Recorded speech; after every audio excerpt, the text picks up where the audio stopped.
চলো বন্ধুরা, আজকে তাহলে দেখে নেওয়া যাক পাবদা মাছের ঝোল। সেটা বানাতে গেলে পাবদা মাছে নুন হলুদ মাখিয়ে পাবদা মাছ ভেজে তুলে রেখে দিতে হবে। তারপর ওই একই কড়াইয়ে কালো জিরে ফোড়ন দিয়ে মিশ্রণ করে রাখা টমেটো কুচি, কাঁচা লঙ্কা কুচি, হলুদ, লঙ্কা গুঁড়ো, জিরে গুঁড়ো এবং সামান্য পরিমাণে স্বাদ মতো নুন আমরা অ্যাড করে দেবো।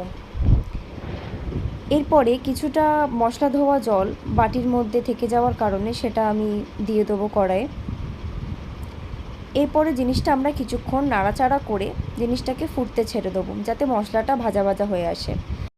এরপরে যখন আপনারা দেখে নেবেন মশলা থেকে তেল ছেড়ে গেছে, যেহেতু আমরা ঝোল বানাবো তো সেই জন্য আমি আরও সামান্য কিছুটা পরিমাণে জল অ্যাড করে দিলাম।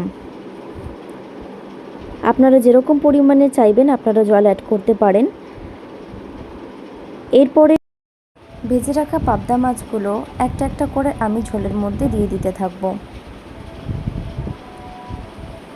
এর মাঝখানে আপনারা অবশ্যই খেয়াল রাখবেন যাতে নুন ঝালের ব্যালেন্সটা সমস্ত কিছু ঠিকঠাক থাকে আপনাদের স্বাদ মতো।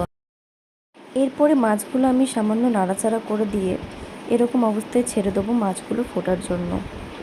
বাস মাছগুলো ফুটে এলেই আমাদের পাবদা মাছের ঝোল রেডি।